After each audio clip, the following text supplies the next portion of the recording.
essa segunda parte, mas os irmãos se inteiraram aí dos acontecimentos, da forma como Deus conduziu as coisas, e isso acabou impossibilitando o George dar essa segunda parte, que serão 2 aulas, né?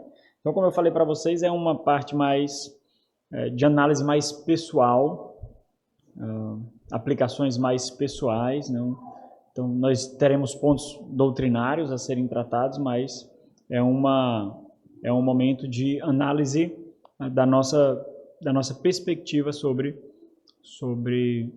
onde nós estamos na exortação quanto à evangelização e o discipulado. Então, é mais uma parada para reflexão, né?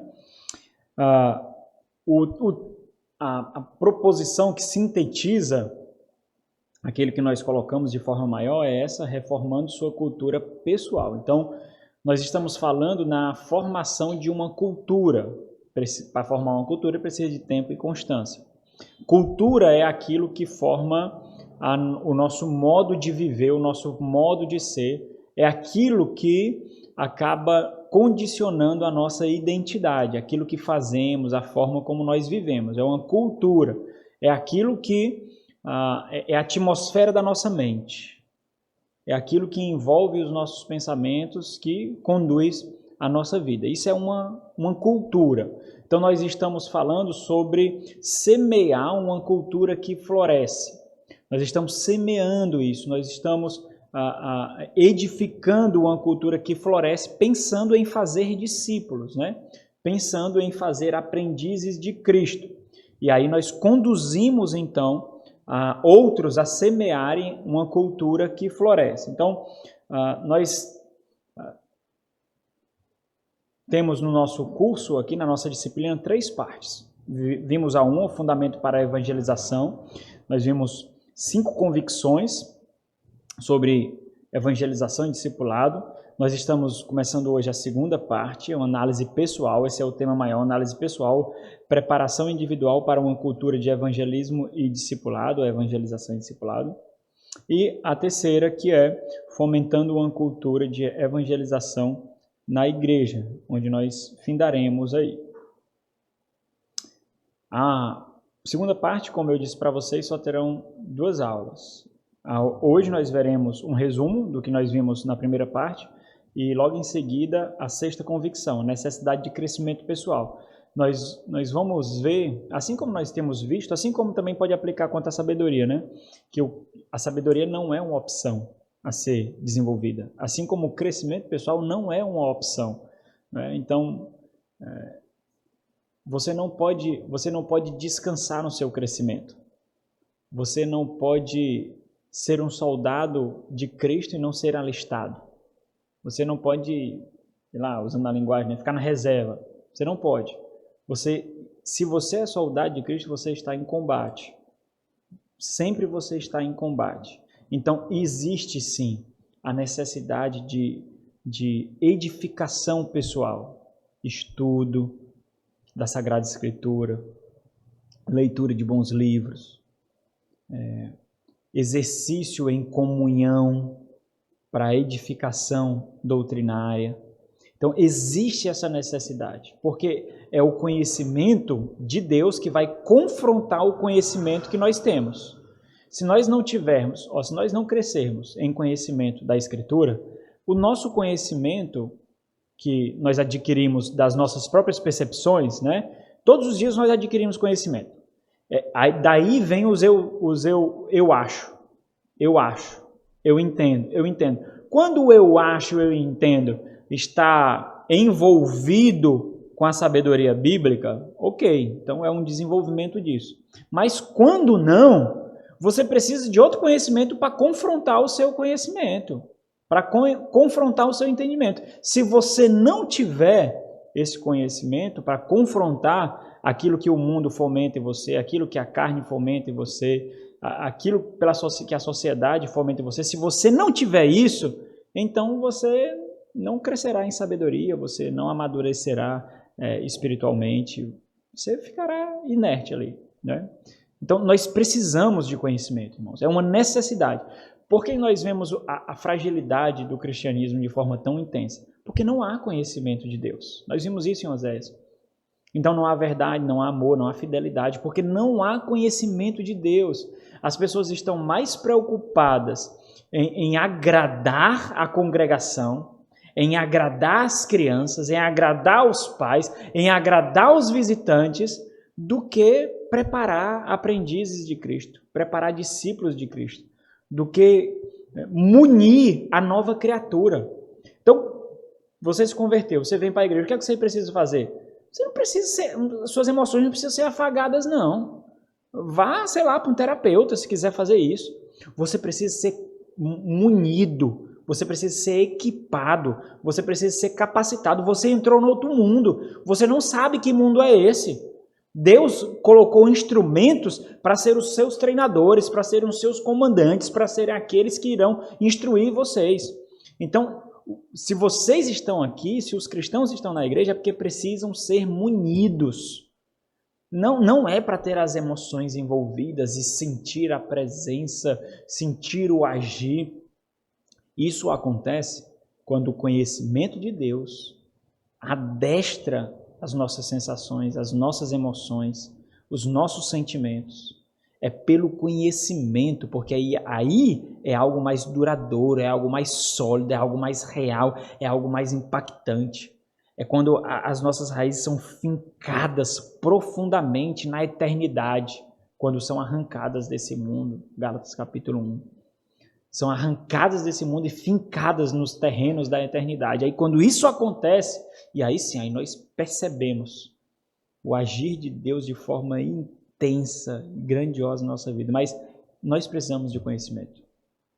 É exigido de nós discernimento. Nós vamos ver isso hoje à noite, se Deus permitir, na última exposição de Oséias. É exigido de nós sabedoria. É exigido de nós, pessoalmente, individualmente, conhecimento, para que nós tenhamos essas experiências. É exigido de nós. A terceira parte, nós vamos ver mais na frente, né? Então, esses livros, eles conduzem aí, são os livros base de cada parte, né? Projeto Videira e a Trelice e a Videira, que é um desenvolvimento, e a evangelização, eles foram utilizados na parte 1. Essa parte 2 será mais utilizado o Projeto Videira, e na parte 3 será mais utilizado esse evangelização aí. Ok, e nós teremos uma aula extra, quando nós refletimos como nós precisamos trabalhar renúncia na nossa vida, no nosso lar, na nossa percepção cristã.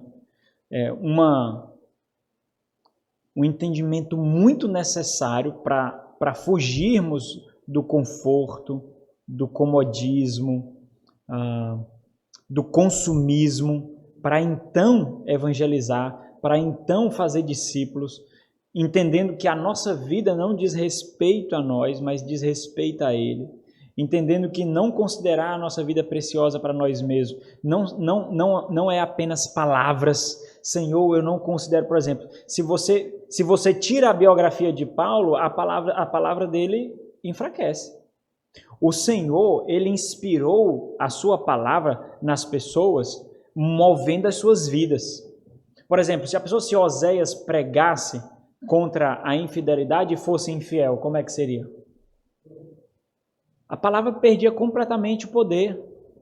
Então, o Senhor, Ele conduz a sua palavra, primeiro trabalhando no veículo, para que depois, de forma gritante, essa palavra grite a plenos pulmões para a audiência. É assim que nós vemos. Você não vê palavras sendo destoadas nas Sagradas Escrituras do veículo que Deus usou para colocá-las hoje em nossas mãos. Então, quando nós entendemos renúncia, quando nós entendemos que nós não julgamos a nossa vida como nós lemos preciosa para nós mesmos, nós precisamos fazer uma reflexão que é tão absurda para os dias de hoje. Hoje, assim, você pode falar, você não precisa viver. Hoje você não precisa ser, você só precisa postar. Não precisa. Você, por exemplo, você pode ter um casamento desgraçado, infeliz, mas se você cria uma realidade virtual em que ele é feliz, em que ele é sereno, em que a sua família é bela, a sua família é harmoniosa, isso é o suficiente, porque você quer os tapinhas nas costas, e você receberá os tapinhas nas costas. Como? Na curtidazinha. Então, a curtida é o tapinha nas costas. Você receberá isso, né? Então, nós precisamos entender que não são apenas palavras. Não julgar a nossa vida preciosa para nós mesmos significa que ela é preciosa para o serviço de Cristo. Nós podemos perdê-la, contanto que ela seja dedicada a Cristo, a vida como um todo. Como nós fazemos isso? Resgatando, salvando, pregando, sendo intencionais no nosso trabalho, no nosso estudo, no nosso lar, nas amizades, no entretenimento, em tudo, sendo intencionais para expressar Cristo. Quando nós captamos isso, a percepção da adoção é um pulo, é um passo, porque nós já forjamos o nosso coração. E o Senhor trabalha isso de tal forma em nós que nós percebemos que existe um campo de resgate que precisa de maior atenção. Por exemplo, nos campos de concentração nazista, teve aquele campo que ficou conhecido, Auschwitz, né? Onde foi um dos últimos, acho que o último campo de concentração a ser encontrado. E ali é grotesco. Mesmo tem uma série, 10 episódios. Vocês precisam assistir. É Band of Brothers. É um grupo de irmãos, né? São soldados, como é que chama? Um pilotão, né? De soldados que avançam pelos territórios tomados pelo nazismo. E o último episódio é quando eles encontram o campo de concentração Auschwitz.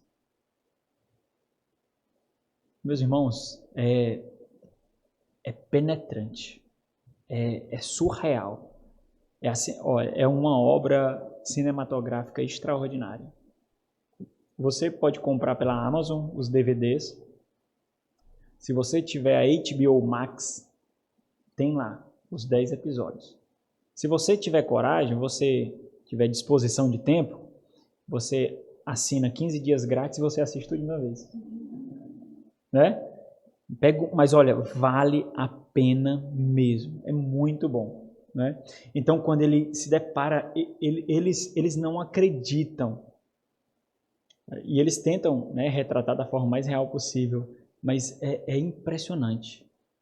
Quando nós percebemos o que é resgate, o que é entrega, o que é renúncia, o que é viver para outro mundo, nós acabamos entendendo o que é ter a vida preciosa para Cristo.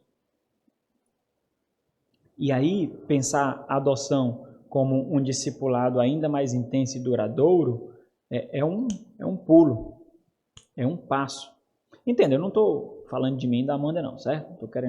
Eu já falava disso antes mesmo de estar com os meninos, né? Mas entenda que você não chega lá se não caminhar isso daqui. Você não chega lá. Para chegar lá, você precisa dar os primeiros passos. Entende? Aí quando você percebe Deus lhe conduzindo por campos não conhecidos e fazendo você ter experiência com Ele que você antes não tinha e você não teria se você não estivesse vivendo isso. Isso é proximidade do Senhor, isso é desenvolver relacionamento com o Senhor. Se você não renunciar a si mesmo, às suas vontades, então aqui a gente já está falando da aula. Está falando da aula. Reformar a minha cultura pessoal é refletir sobre isso. Né? É absurdo nós falarmos disso hoje.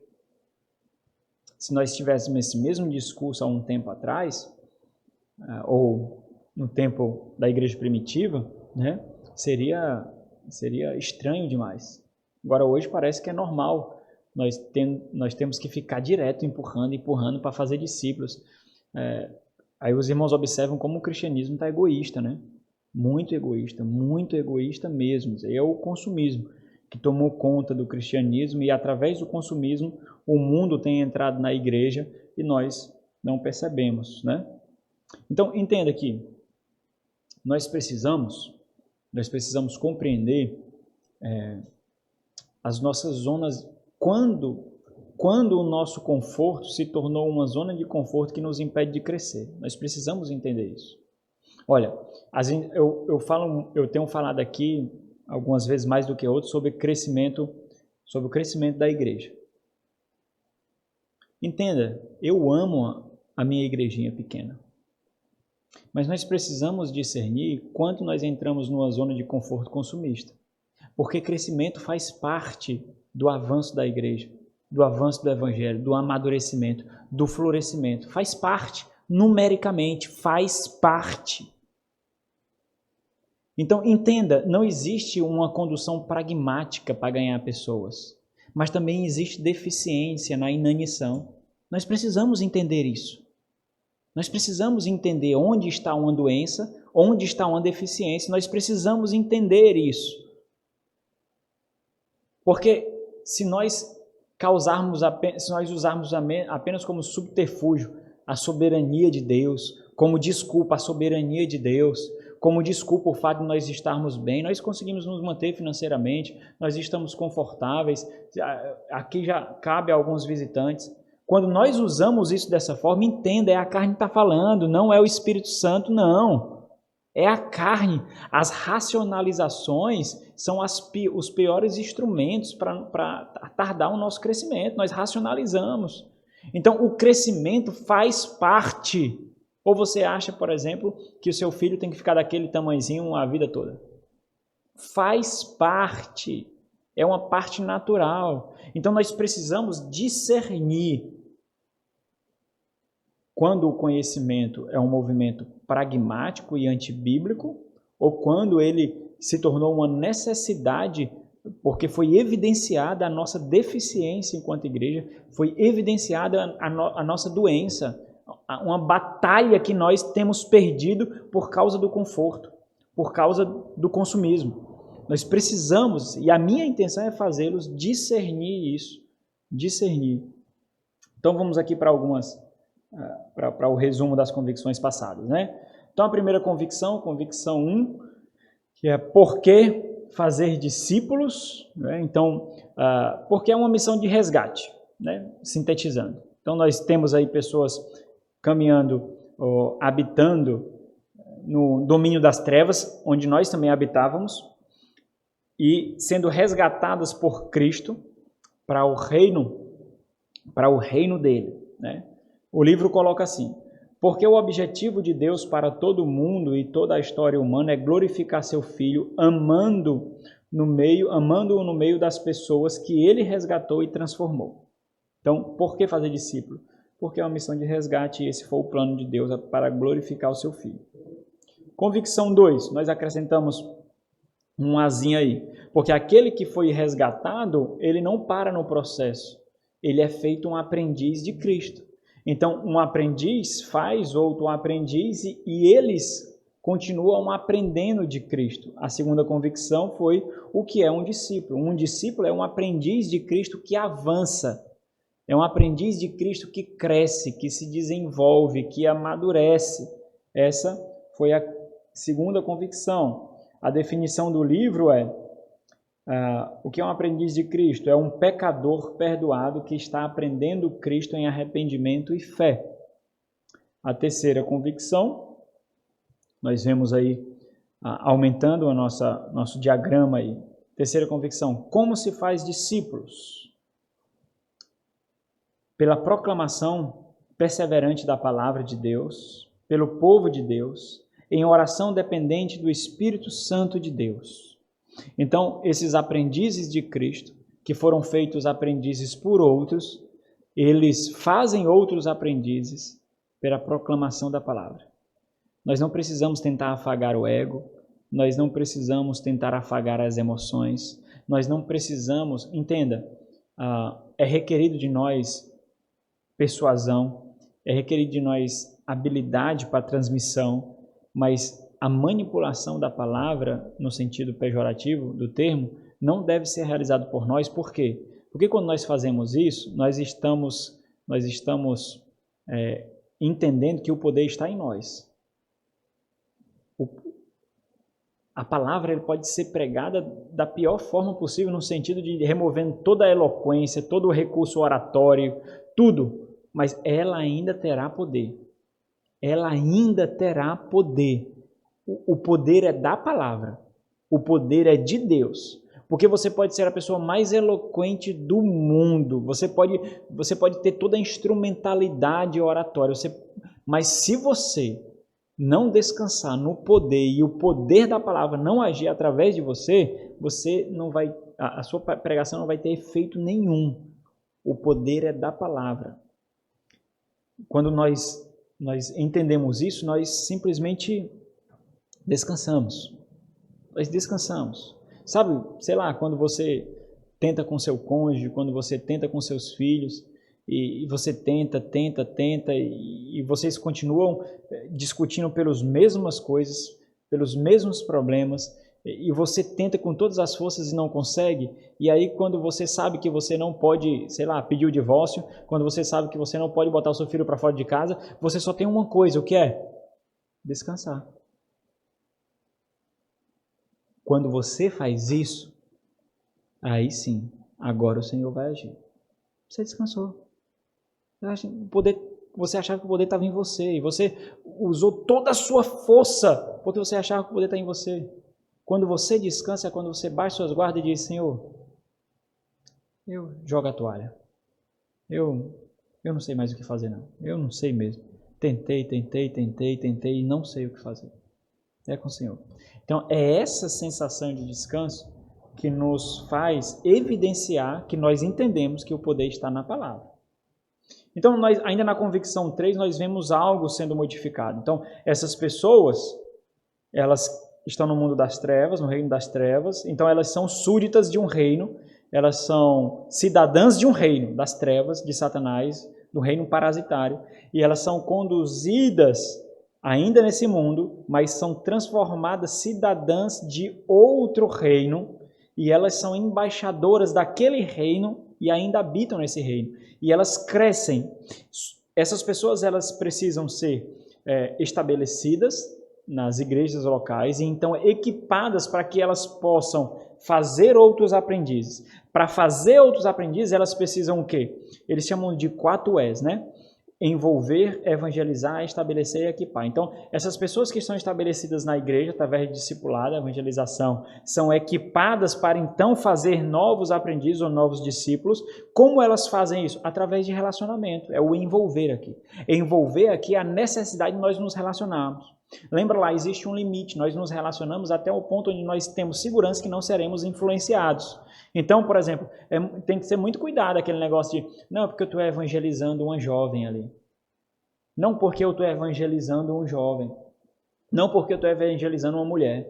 Não porque eu estou evangelizando um homem. Tem que ter muito cuidado. Muito cuidado. Você tem que suspeitar de si mesmo, lembra? Tenha muito cuidado mesmo. Porque a proximidade lida com emoções.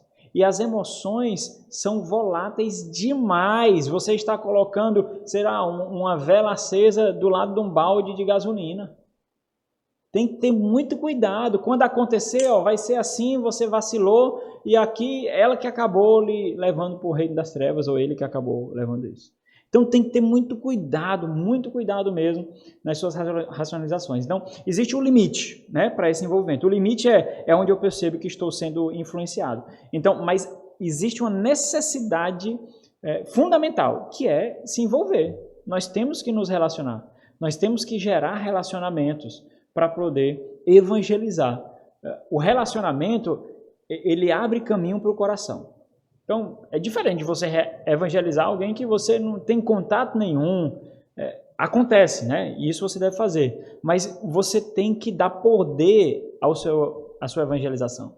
Como você dá poder? Como você empodera? Como você faz com que ele atinja um alvo mais profundo no coração? Quando a pessoa que vai ouvir as suas palavras não está armada. Ela vai baixando as guardas. Por quê? Porque você já tem um relacionamento com essa pessoa. Você já tem, em certa medida, você tem acesso ao coração e à mente daquela pessoa. Você já desenvolve em diálogo, você já conversa. Então, o relacionamento é extremamente necessário. E aí, a evangelização passa a não ser algo estranho, mas parte de uma conversa, parte de um diálogo. Vocês simplesmente desenvolvem aquilo falando do dia a dia, falando do cotidiano, fala do filho e mostra como a graça de Deus tem auxiliado a educação dos filhos, mesmo pequenos, fala do cônjuge e como a graça de Deus tem movido o casamento de vocês de tal forma que mudou tudo muda quando o evangelho entra no nosso lar e como isso modificou o seu trabalho. Você simplesmente fala, né? Simplesmente fala. Porque a convicção 3 é como se faz, né? Envolvendo-se, evangelizando, estabelecendo e equipando. Como se faz? Pela proclamação da palavra, dependência do Espírito Santo, a oração dependência do Espírito Santo, através de nós, e pela perseverança passo a passo. Convicção 4. A convicção 4 é: quem faz discípulos? A resposta simples é que discípulos fazem discípulos, né? Aprendizes fazem aprendizes. Uma definição maior colocada pelos autores é: por sua pregação, treinamento e exemplo, pastores preparam todo cristão para ser um aprendiz de Cristo que ajuda a outros a aprenderem a Cristo. Então, nós vemos essa preparação sendo realizada pela pregação da palavra. Então, isso acontece na igreja, isso acontece na comunhão dos santos, isso acontece nos vários ajuntamentos e através também da preparação pessoal que cada um faz. Mas a rigor vem pela pregação da palavra, treinamento e exemplo de pastores que equipam cristãos. E a quinta... a quinta não tem um quadrinho não. Mas a quinta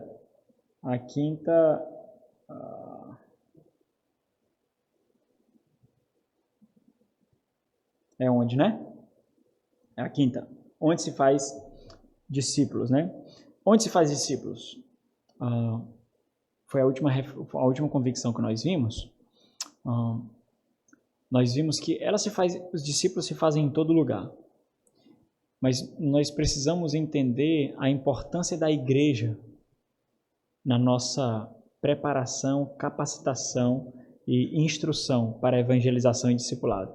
A igreja ela é um centro de treinamento de discípulos.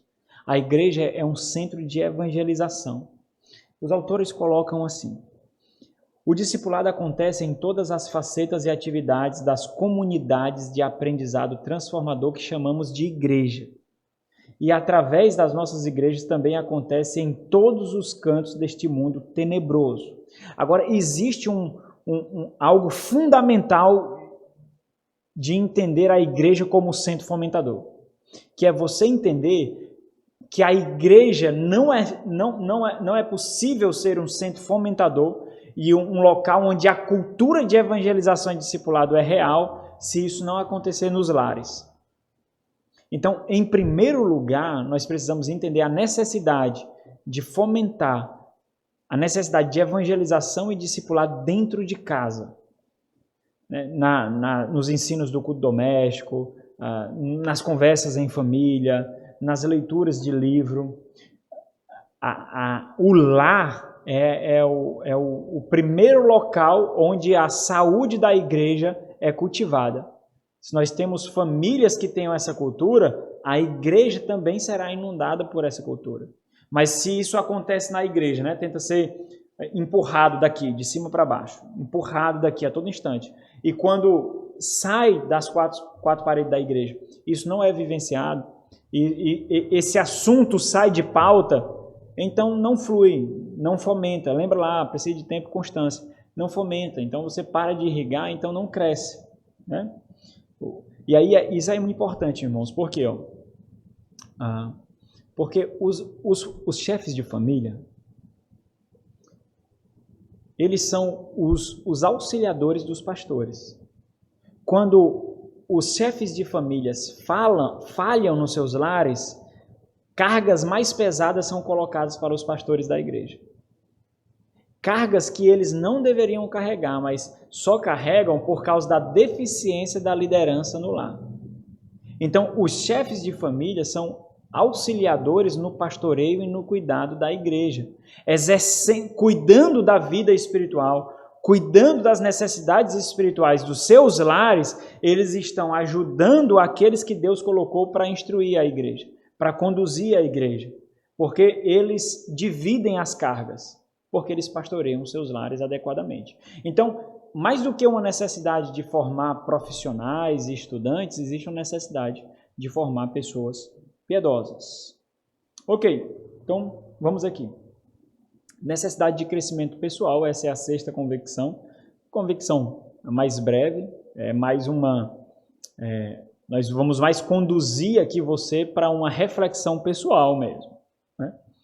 Então, as convicções iniciais elas foram importantes porque estudamos os fundamentos básicos do ensino, né? Nós estabelecemos doutrina, apesar de terem muitas aplicações práticas, mas nós estabelecemos doutrina, nós estabelecemos conhecimentos bíblicos que sustentam a cultura de evangelização e discipulado. E fazendo isso, nós colocamos diante de nós um parâmetro sóbrio e sólido para servir de espelho para a nossa cultura atual. Então, o que nós vimos até a convicção 5, nós vimos um padrão bíblico.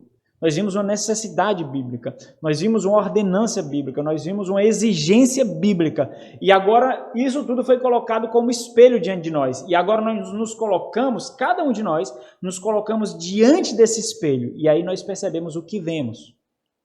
Se nós vimos que tudo isso é necessário, nós vimos que tudo isso é o requerimento bíblico da nova criatura, somos nós, então onde nós estamos? Então nós precisamos fazer uma análise, e essa análise deve ser feita, claro que corporalmente, mas em primeiro momento, individualmente, pessoalmente. Nós precisamos fazer essa análise. Como eu estou em relação a isso? Eu escuto e escutei, como uma disciplina que eu acho que nunca vou precisar, mas eu estudo na escola. Como uma disciplina que eu acho aquelas disciplinas primárias que você vê na faculdade, que você acha que não faz nenhum sentido para o curso que você escolheu, especialmente se ele for mais técnico, mas você tem que estudar. E você não liga para isso. Esse não é o tipo de conhecimento que é fomentado aqui. Entenda, quando você foi salvo porque a sua mente foi transformada e você captou algo que você não captava, que era o conhecimento do Evangelho de Cristo Jesus. Você foi salvo por conhecimento de uma pessoa, de Cristo Jesus. Então, entenda, o conhecimento que você é exposto aqui exige de você uma resposta. E qualquer postura sua será uma resposta. Se você não fizer nada, será uma resposta. Se você responder positivamente, será uma resposta. Se você orar, será uma resposta. Se você for ao campo e entender a vida como um grande campo missionário, será uma resposta. Tudo que você fizer será uma resposta. Então, esse é um ponto de análise. Como ou onde estão minhas convicções em relação ao que estudamos? Será que as 5 convicções refletem as minhas convicções? Ou as minhas convicções ainda se mantêm de pé, mesmo estando contrárias àquilo que foi exposto? Foi ensinado aí, muito argumento foi utilizado, né, muitas referências bíblicas, muitas explicações, mas eu continuo entendendo assim. Eu acho que é da forma como eu entendo, né? Ou não. Olha, eu preciso caminhar um bocado aqui, né? Onde estão os problemas e obstáculos, então, da minha cultura de evangelização e discipulado, da minha percepção de fazer discípulos, de fazer aprendizes?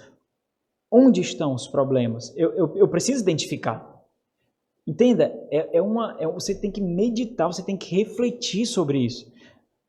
Não dá para ninguém entrar na sua cabeça, na sua vida. Ninguém, nem o seu cônjuge, passa 24 horas com você dentro da sua mente para entender as complexidades dos seus raciocínios, das suas inquietações, dos seus temores, dos seus anseios. Então, é você que precisa fazer essas reflexões. O que precisamos abordar? O que eu preciso abordar? Em que ordem eu preciso fazer isso? Como eu faço isso? Você tem que fazer um plano de ação. Olha, eu tenho que modificar isso no meu dia a dia. Olha, os meus relacionamentos estão assim e não são nenhum intencionais. A intencionalidade dos meus relacionamentos é para afagar as minhas necessidades sociais. Eu gosto de interagir, eu gosto de conversar, eu gosto de curtir, eu gosto do convívio, mas Cristo não aparece em nenhum momento, né? Então, o que eu preciso fazer? Como eu preciso fazer? Onde exatamente eu quero ir? Onde eu quero chegar? Eu quero ser um instrumento de salvação. E eu quero chegar diante do Senhor quando Ele me tomar para si e dizer: essas são as vidas, ó Senhor, que eu trago diante do Senhor como evidência do quanto eu busquei te glorificar e avançar com o Evangelho. Essas são as vidas. A renúncia do meu próprio tempo, do meu próprio conforto, da minha própria comodidade para auxiliar outros, para aconselhar, para chorar junto, para orar. Eu não vou medir esforços para isso. E aí o cansaço, ao invés de me tirar a paciência, ao invés de causar em mim ira, o cansaço vai ser uma evidência de que eu estou me gastando por Cristo. Pouco sono que eu durmo vai ser uma evidência de que eu estou me gastando por Cristo. Então, nós precisamos fazer essa análise. Onde eu quero ir? Onde eu quero chegar? E como eu faço isso? Como eu faço para chegar lá? E quais são as etapas de ação? Né? Quais passos eu dou? Então, entenda aqui, é por isso que eu não aceito argumentos hipócritas e espiritualistas, pietistas fajutos, de membros carnais que colocam o dedo nas mãos de pastores, de pessoas que se dedicam integralmente para o Evangelho. Nós somos iguais. Cala a boca, infeliz, igual nada. Quais renúncias tu tem feito? Quais são evidências que nós somos iguais? Mas esses argumentos pietistas, espiritualistas, hipócritas, simplesmente pegando particularidades das Sagradas Escrituras para desculpar a sua preguiça de vida cristã, a sua preguiça de busca de piedade e querem colocar outros na parede. Por isso que eu não aceito isso de forma alguma. De forma alguma. Então, nós precisamos olhar para homens e imitá-los. Homens piedosos. Homens temente ao Senhor. Homens que renunciam às suas próprias vidas. Homens que disseram não e nunca experimentarão muitos confortos, muitas comodidades. Nunca terão experiências que muitos outros terão. Mas dedicam as suas vidas a Cristo. Então nós precisamos olhar para eles. Eu não estou falando de mim não. Mas eu estou dando aula, então tenho que falar, né? Nós precisamos olhar para eles e imitá-los. E nós precisamos ir muito além de olhar para Jonathan Edwards, John Owen, Charles Spurgeon. Nós precisamos olhar para aqueles que Deus coloca ao nosso redor que fazem isso. Mesmo passando o dia trabalhando, cuidando dos seus lares piedosamente, fazendo o culto doméstico piedosamente, muitos com necessidades financeiras, mas estão lá, educando suas famílias nos caminhos do Senhor. Nós precisamos olhar para esses de carne e osso, não aqueles que nós fantasiamos por causa da literatura que é escrito e nós acabamos colocando vários feitos sobrenaturais e agir de Deus de uma forma miraculosa que parece que Deus não realiza mais no nosso meio. Nós precisamos olhar para esse e ver quais caminhos eles trilharam. Como eles lidam com as suas fragilidades, com as suas imperfeições, com seus erros, com seus problemas, com as suas deficiências, com as suas angústias. Como? Né? Então entendam, embora essa aula ela dure cerca de 1 hora, eu acho, essa é uma parada de uma reflexão muito profunda e não é algo que você vai fazer agora. Agora é o start. Ou, se não tiver sido dado ainda o start, essa é a hora de dar o start. Essa é a hora do seu coração ser sacudido. Mas pode ser que você acabe essa aula e o seu coração continue friozinho aí. Você ainda tem o mesmo egoísmo. Você ainda anseia pelo mesmo comodismo. Você ainda está pensando na conta que você vai trabalhar segunda-feira, que vai ter que pagar segunda-feira, ou no negócio que você tem que fechar segunda-feira, ou no que você vai comprar na Black Friday. Você está pensando nisso. Mas entenda, você pode ter esse pensamento, mas vai ser a sua maior desgraça, entenda isso. Vai ser a sua maior desgraça. Por isso que é uma análise pessoal, interior, particular sua, é você e aquele que tudo vê. E os efeitos, entenda, nós escolhemos. Os efeitos, os perdidos colhem. Os efeitos, aqueles que jazem em treva, colhem. Da reflexão que você está fazendo agora e que você vai continuar durante todo esse dia e durante sua vida. Eles receberão os efeitos. Entenda, você vai gerar vida, nova vida neles. Você será um instrumento de nova vida neles. E eles nem sabem disso ainda. Pense em alguém que você tem que evangelizar agora. Pense em alguém que você tem que pregar a Cristo. Pense em alguém que você já tem algum tipo de relacionamento agora, que precisa urgentemente ouvir a mensagem do Evangelho, precisa ser resgatado, pois essa pessoa vai ser abençoada por sua reflexão agora. E ela nem sabe disso. Essa é a graça do Senhor. Essa é a providência salvífica do Senhor. Mas nós precisamos fazer essa reflexão profunda. Então, nós não podemos esquecer que é o cuidado individual de cada membro que estabelece a saúde geral do corpo. Se você não cuidar da sua piedade e cada um não fizer isso, a igreja será uma desgraça. A igreja será um mar de podridão. É o corporativo que é cuidado individualmente, particularmente, que faz com que esse corporativo seja saudável e seja uma expressão graciosa do Senhor.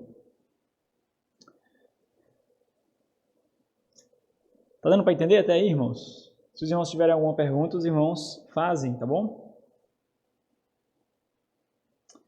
Ok. Então, nós precisamos perceber que é essa reflexão que reforma a nossa cultura. É essa reflexão que muda a nossa consciência, que molda as nossas convicções. Quando nós encaixamos aquilo que aprendemos, e à medida que encaixamos, algo está cheio, né? Porque a sua mente não está vazia, então você já tem convicções. À medida que você encaixa, algo vai sendo colocado para fora.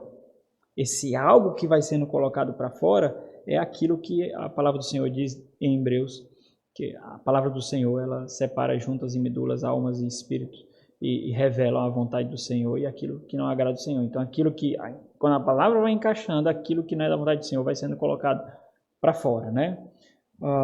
Ok. E aí nós percebemos que o conhecimento que nós adquirimos é diferente de outros conhecimentos que nós temos. Por exemplo, os autores colocam algo muito interessante.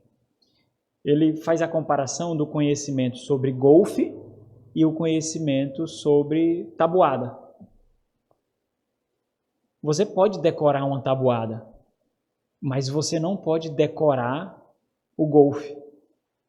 O conhecimento sobre golfe, e aí vamos colocar aqui o surf, né? Que é mais do que eu já fiz. Nunca fiz golfe. Alguém já fez golfe aqui, né? Lá é comum eles fazerem golfe, né?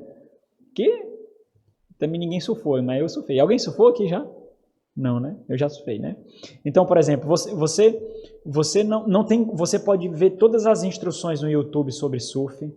Você pode ter todos os equipamentos, a prancha, o strap, tudo. Você pode ouvir várias dicas, você pode fazer aulas.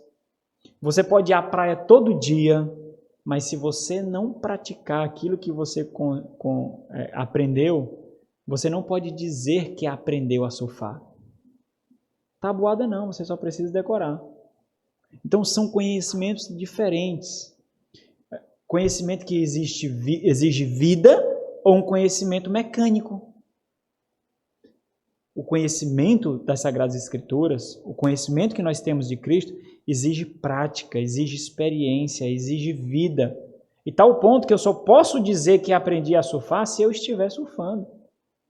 Não dá para decorar todas as técnicas, todo o linguajar Não dá para se vestir como tal, ter todos os equipamentos e dizer, eu aprendi a surfar. Não dá, né? Agora eu posso dizer simplesmente que aprendi a tabuada, né? É por isso que, por exemplo, e aí é interessante, abre aí em Tito.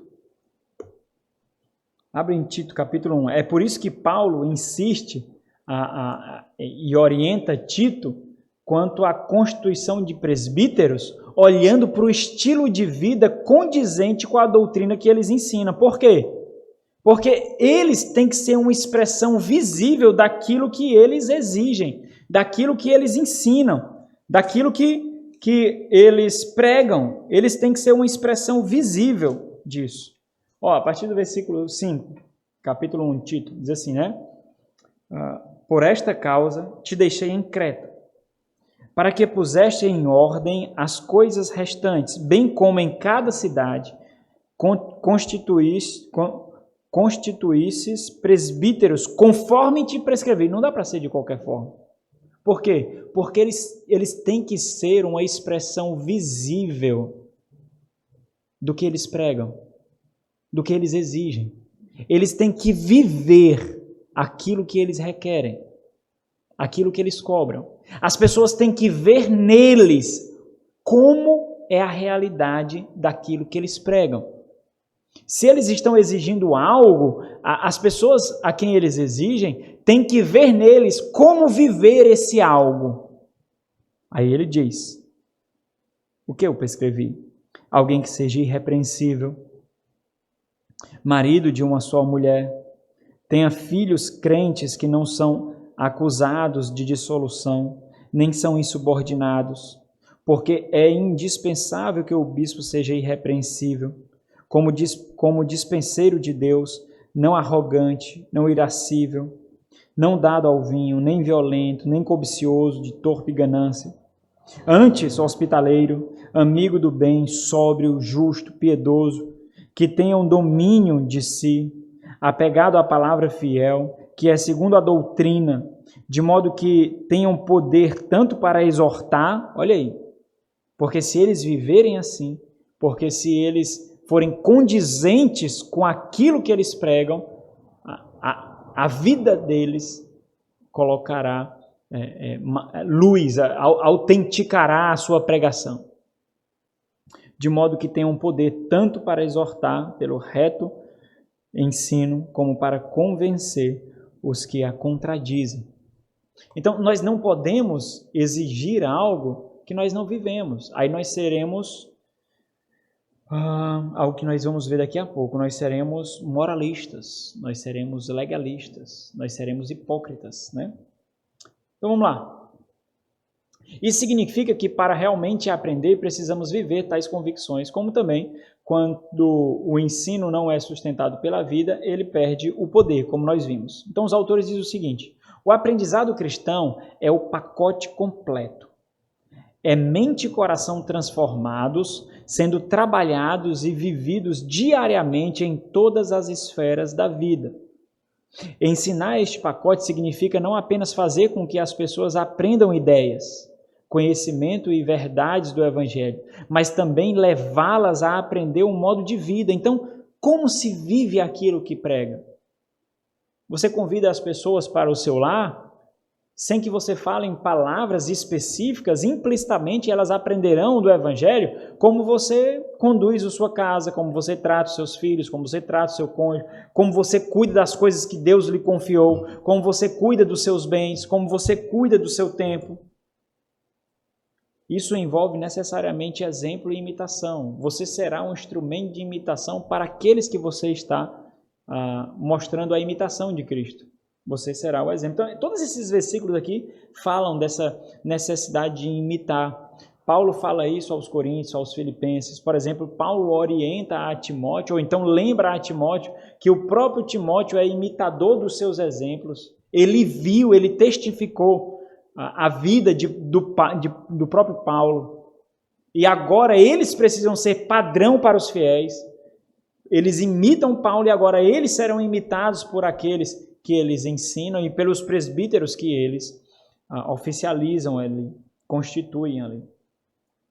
Eles dizem mais, assim, o exemplo que damos é de alguém que está aprendendo e guardando todos os mandamentos de Jesus, que procura crescer, progredir, ser transformado e produzir o fruto do Espírito. Então, entenda que não é perfeição, é luta, é combate, é resistir à carne, é resistir ao mundo, é fugir de Satanás. Não é perfeição. Então, deve haver muito cuidado para não entrar numa pregação pragmática moralista.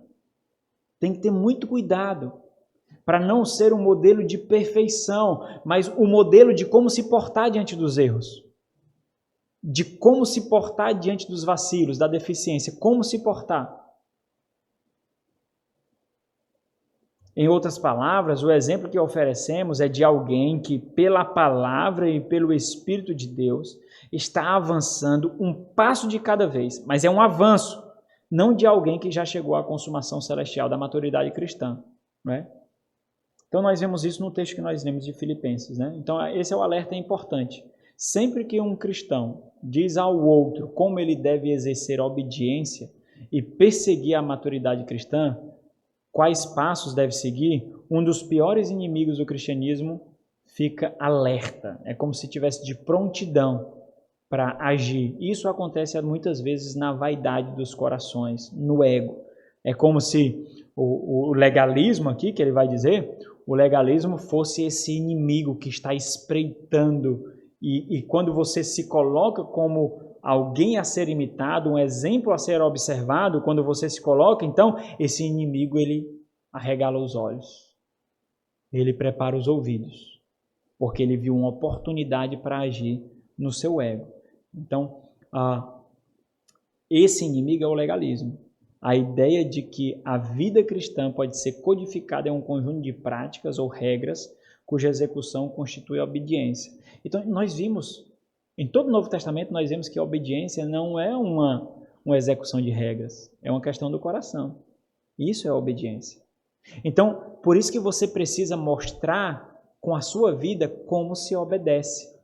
Você precisa mostrar com a sua vida como você vive o ensino dos apóstolos. Você precisa mostrar o que significa obedecer ao Senhor. Você precisa mostrar como o conhecimento gerou vida em você e tocou a sua família, o seu trabalho, os seus relacionamentos, o modo de entretenimento, a felicidade, o conceito de sucesso. Você precisa exibir isso.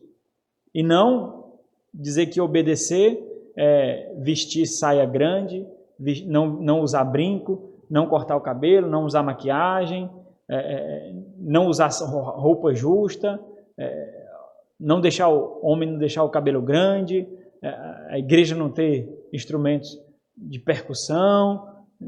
Não é isso. Não é isso.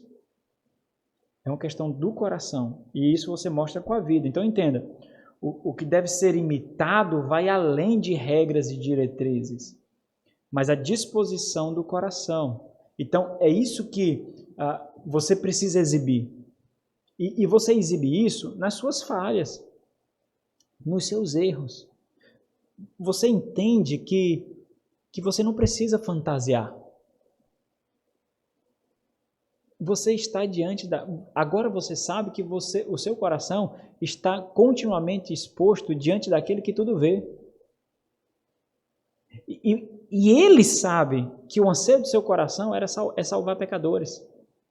Então, essa disposição é usada pelo Espírito Santo de Deus para fazer de você um instrumento salvífico, um instrumento de vida. E ele age através disso, mostrando o seu poder. E quando você faz isso, até os seus erros são instrumento de proclamação. Até as suas falhas são instrumentos de proclamação. Porque esse mundo, ele despreza o fraco, ele despreza o doente, ele despreza o necessitado. Uma das grandes evidências que já deram para confiabilidade das Sagradas Escrituras, para as Sagradas Escrituras ser considerado um livro factual, um livro histórico, é porque os autores, é o absurdo de ver os autores escrevendo tantas falhas, tantos erros, tantos defeitos de si mesmos. Se eu fosse, e essa é a consideração dele, se eu fosse escrever algo sobre mim, algo sobre um personagem heróico, algo sobre personagens que deveriam ser imitados, eu escreveria os heróis da Marvel. Eu escreveria os heróis da DC Comics. Eu escreveria heróis sem erros, deuses cheios de perfeição, imaculados, mas tão frágeis, numa cultura que despreza a humildade. Esses são descritos como buscando a humildade como recurso de exaltação do próprio Deus. Isso é absurdo. Esses que desprezam a mulher, esses que numa cultura que desprezam a mulher, pregam que o homem tem que dar a sua vida pela própria esposa. Esses que mostram que o reino dos céus é estendido para os pequeninos, numa cultura em que as crianças não têm dignidade e significado algum. Como? Então perceba que foi sobre esse solo, esse fundamento, que o cristianismo foi fundado, com essas bases. Então você não precisa mostrar perfeição, não. Porque quando você quer mostrar perfeição, você macula o evangelho. Você macula a mensagem. Você coloca erro na mensagem. Você não precisa mostrar a perfeição, você só precisa mostrar Cristo. Você não precisa mostrar que você não erra, você só precisa mostrar a Cristo. O escândalo para os judeus e gregos, para os gentios. O escândalo, a loucura, você só precisa mostrar. E é esse impacto de realidades que geram a mudança do novo nascimento. Esse impacto, esse confronto. O comportamento, então, ele apenas ilustra, ele externa o anseio interior do coração. Logo, o crescimento pessoal é tanto uma fonte de exemplo, um espelho para outros, pois nos tornamos exemplos de Cristo, como também é um antídoto contra as armadilhas do legalismo. Essa percepção de que você precisa crescer espiritualmente, mesmo diante de falhas, de defeitos, de tropeços. Você cresce. É um antídoto para o seu senso de perfeição. O legalismo, ele mostra que você não precisa mais crescer, você já cresceu tudo. A obra já foi consumada em você. Todos agora precisam olhar para você. Esse senso de urgência, de crescimento especial, é um antídoto para o legalismo, porque ele mostra que ainda falta muito para você ser alguém digno de imitação. E isso tem que ser imitado. Esse senso de indignidade de ser imitado, isso tem que ser imitado. Essa percepção de fraqueza, esse senso de fraqueza, isso tem que ser imitado. Mas você não faz para ser imitado. É uma experiência sua mesmo. Você se considera o pior dos pecadores. É uma experiência sua, é uma convicção sua. Mas a graça de Deus utiliza isso. Aqui, crescimento significa renúncia do ego, né? Nós vimos em Filipenses 3, 8 a 17. Crescimento significa renunciar o eu.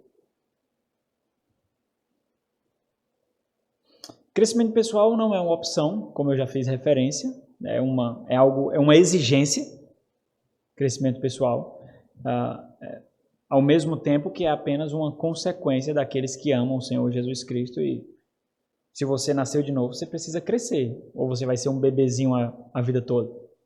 Né? Você nasceu e você cresce, natural, né? Nasceu, cresceu, é natural. Então, além de ser uma exigência, é uma consequência natural da nova criatura. Aqueles que nasceram precisam crescer. A plena varonilidade de Cristo Jesus, como disse Paulo em Efésios. É a consequência natural. Né? O comodismo, a comodidade faz com que a gente não tenha essa percepção. O consumismo. Quanto mais experimentamos, mais... E esse crescimento é assim, ó, quanto mais nós aproximamos do Senhor, mais nós queremos ficar perto dele. Quanto mais nós sentimos a presença de Cristo, mais nós queremos sentir a presença de Cristo. Quanto mais nós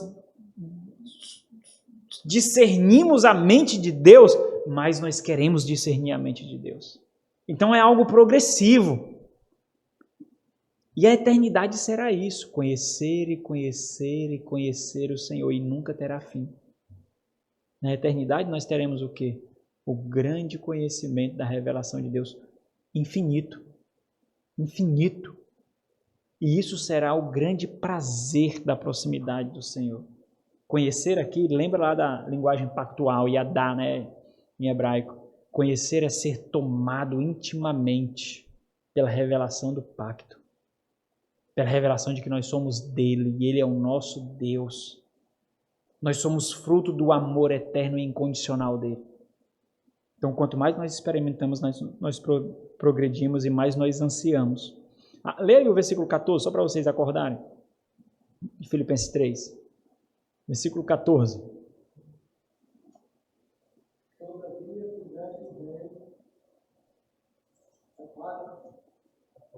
14.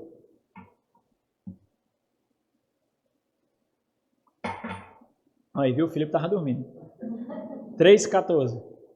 Prossigam para o alto, para o prêmio, da soberana vocação de Deus em Cristo Jesus. Bem, prossigo. Eu não alcancei, não. Observe que Paulo ele se coloca como alguém a ser imitável, não por considerar a sua perfeição, mas exaltando as suas deficiências mesmo. Mas não como, como é que chama a palavra? Que é um pecado? Não é humildade não, é o contrário de humildade que é pecado. Autocomiseração. Não como autocomiseração. Então, é a palavra de Deus sendo processada e digerida pelo coração. Achei interessante esse termo digerido, né? Pelo o coração. Então, você está recebendo a palavra agora. Você está recebendo muito conhecimento, né? Você recebe muito conhecimento. Mas você precisa digerir. A meditação é essa digestão. Ela acomoda no coração. Ela assenta no coração. É onde o conhecimento que você recebe, ele é processado para se tornar sabedoria.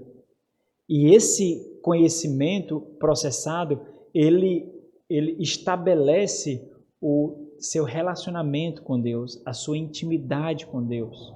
Entenda, a intimidade com Deus, ela é também, em certos aspectos, sensoriais, move os nossos sentimentos, as nossas emoções, mas ela só acontece pelo conhecimento, irmãos.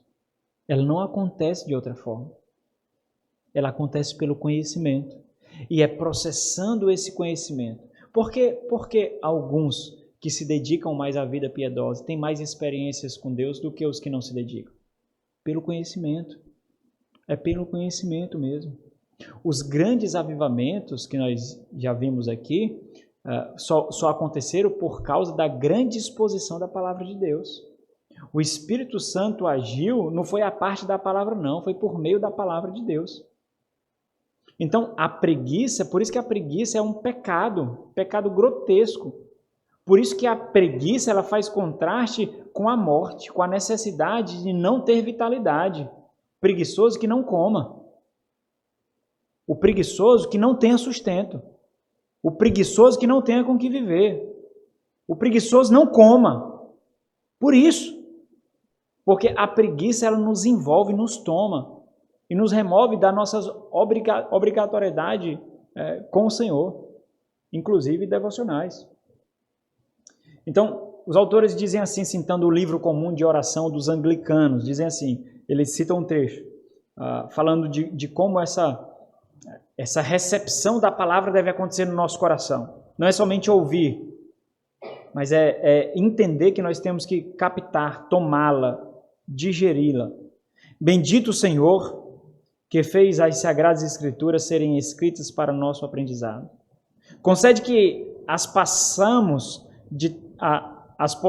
possamos de tal modo ouvir, ler, ponderar, aprender e digerir interiormente, para que abracemos e mantenhamos para sempre a alegre esperança da vida eterna, que Tu nos tem dado em nosso Salvador Jesus Cristo, que vive e reina contigo e com o Espírito Santo, Deus único, eternamente. Amém.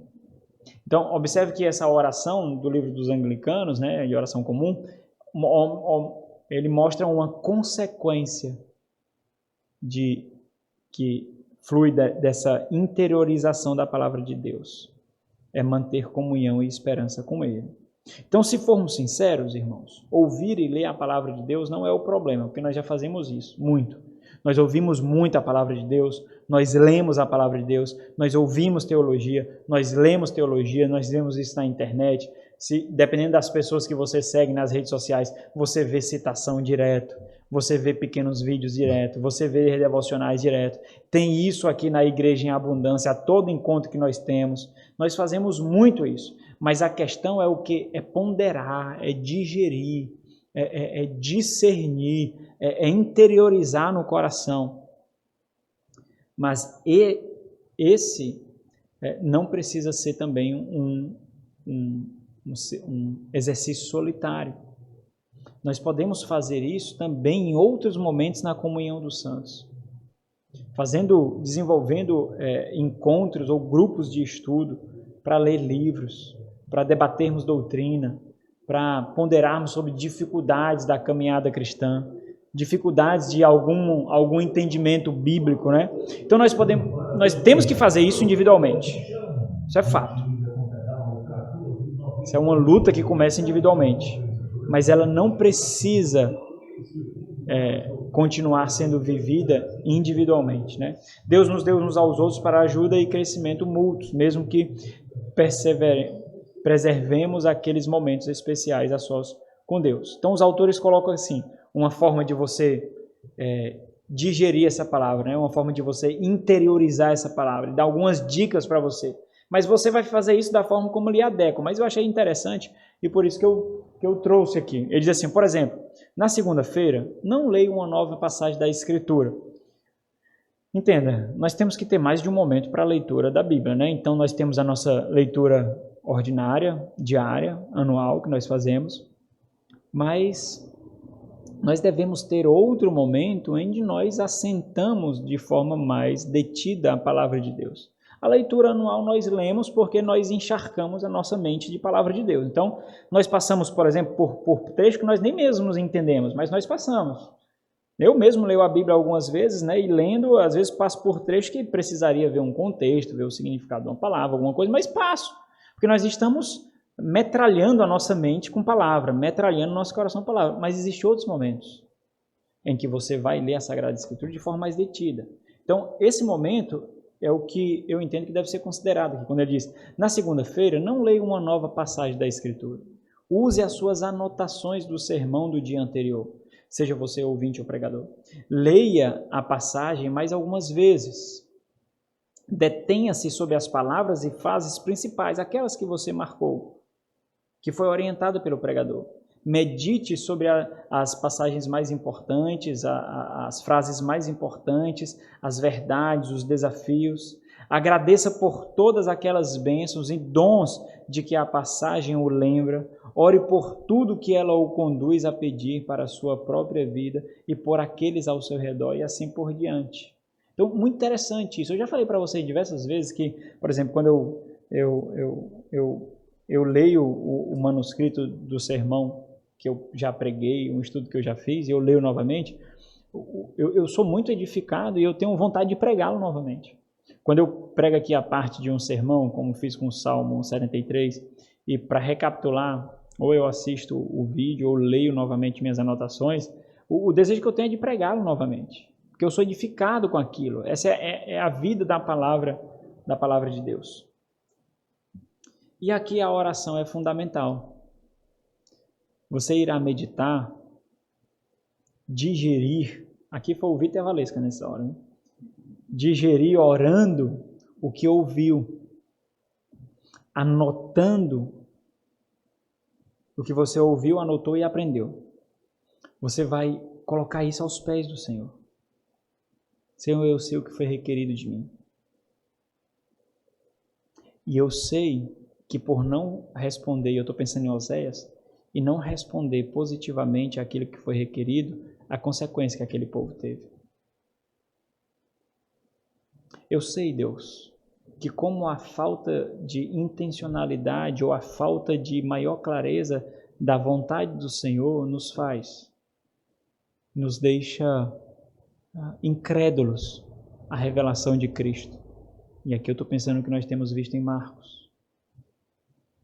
Quantas vezes, ó Senhor, eu sou repreendido por pecados que eu sei que eu tenho, e o Senhor usa pessoas que não sabem deles para revelar a mim, para me exortar, para apontar para o meu coração algo que eu já sei que está lá.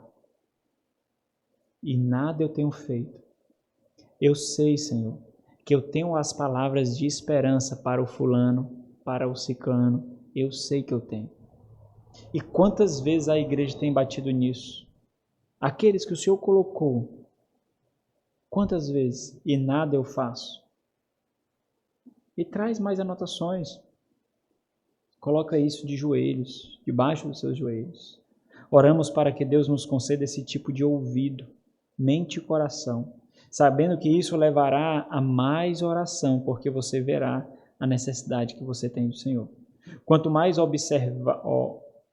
absorvermos e digerirmos a verdade da palavra de Deus, e quanto mais nossa confiança e dependência nela forem alimentadas e fortalecidas, mais seremos movidos a clamar a Deus em intercessão por nossas famílias, nossos vizinhos, amigos e toda a comunidade de cristãos que temos a bênção de pertencer. Então entenda, se você não tem costume de orar, você não terá se você não começar.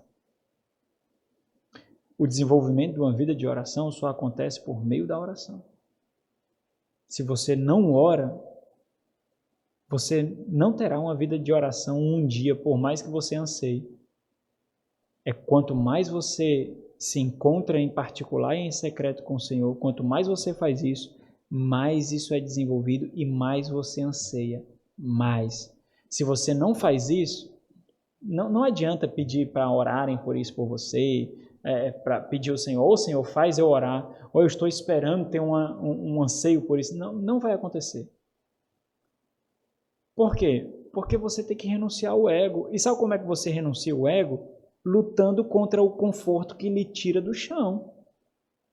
É porque eu não consigo, eu fico inquieto, a minha mente se perde, eu tenho preguiça mesmo.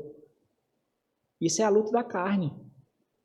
Se você não renunciar à comodidade de dizer sim à carne, se você não lutar contra isso, você não vai desenvolver essa vida de oração e dependência do Senhor, porque você vai estar se rendendo a si mesmo. Então você só desenvolve isso orando mesmo. Se você não fizer isso, você não vai ser um homem de oração, uma mulher de oração, e você não vai ser munido pelo poder de Deus que vem através da oração. Você vai cair mais fácil, sua fé vai ser extremamente mais frágil, você não vai sentir anseio pela salvação dos perdidos, não vai, né? Então, nós guerreamos em oração, irmãos. Esse foi um instrumento que o Senhor nos deu. Não há transformação sem oração. Ela vem antes da transformação e ela segue a transformação. E é isso. Perguntas? Perguntas? George. Interessante, né, pastor, como toda essa reflexão pessoal sempre vai nos conduzindo a percebermos que esse caminho de discipulado não é um caminho que jamais pode ser trilhado de forma solitária, né, de forma egoísta, né, de forma porque muitas vezes, eu não sei se com os irmãos era assim, mas nas primeiras vezes que eu pensei sobre discipulado, sobre seguir a Cristo, eu sempre pensava na ideia de Cristo na frente e eu atrás, né? E nunca vi outras pessoas ao meu redor, né? E quando nós começamos a refletir sobre isso e também sobre essas convicções e a necessidade dessa reflexão pessoal, naturalmente segue essa reflexão, ela leva nos leva a vermos a necessidade de termos outros que nos conduzam e a necessidade também de buscar outros para que nós possamos conduzi-los, porque nós somos um só e sem essa dinâmica do corpo nós não conseguimos seguir ao Senhor, né? É isso mesmo. Não existe autonomia no corpo de Cristo. E é mais fácil, às vezes, nós pensarmos que precisamos de outros, né? Talvez esse seja até um passo que a gente consegue tomar mais facilmente, né? Eu preciso, né? Eu preciso de outros, eu preciso ser ajudado, mas não tão fácil é a verdade de que nós precisamos ser também esses instrumentos para outros, né? Porque outros estão esperando por nós. Pois é, eu acho que a gente precisa desenvolver um tipo de espiritualidade em que entender que nós devemos ser outros não nos cause orgulho e não nos faça arrogantes, mas nós precisamos, né?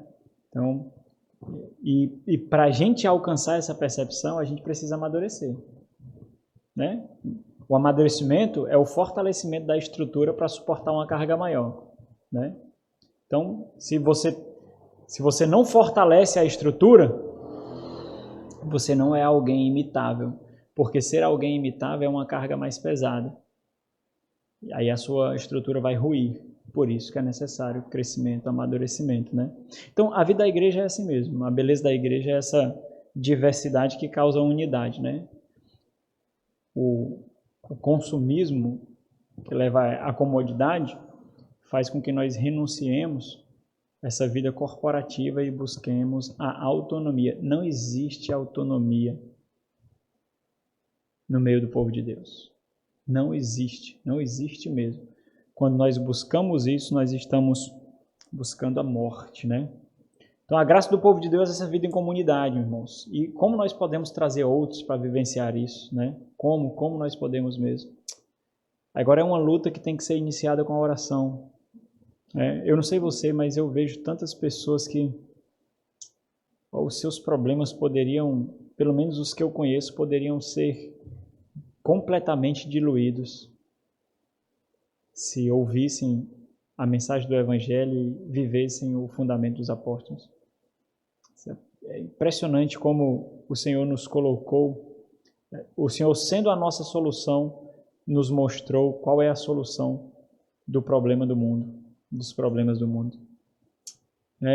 E causa tanta tristeza porque a gente sabe que se não for o agir do Espírito Santo naquele coração, naqueles corações, isso não vai acontecer. Mas mais triste ainda é o fato de que nós não vamos lá também, né? Nós não vamos lá.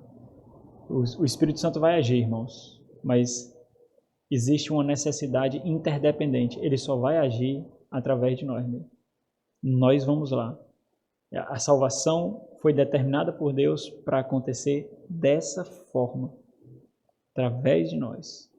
Através de nós. Foi por isso que Ele nos deu conhecimento das Sagradas Escrituras, porque não veio pela uma percepção inata, não vem pela uma percepção de olhar a revelação geral do Senhor. A salvação não vem por aí, não. A salvação precisa da proclamação, né? É isso. Vamos ficar de pé e vamos orar.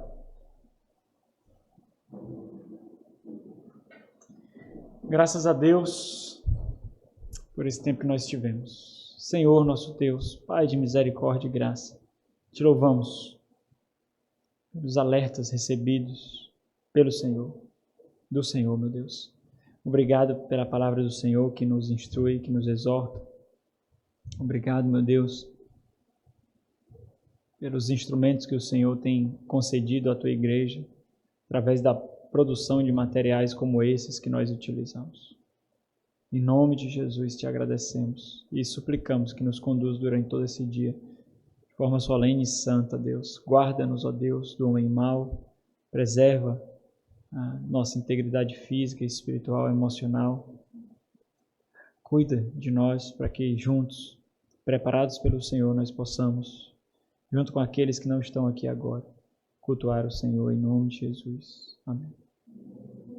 Amém. Deus abençoe, irmãos. Até mais tarde.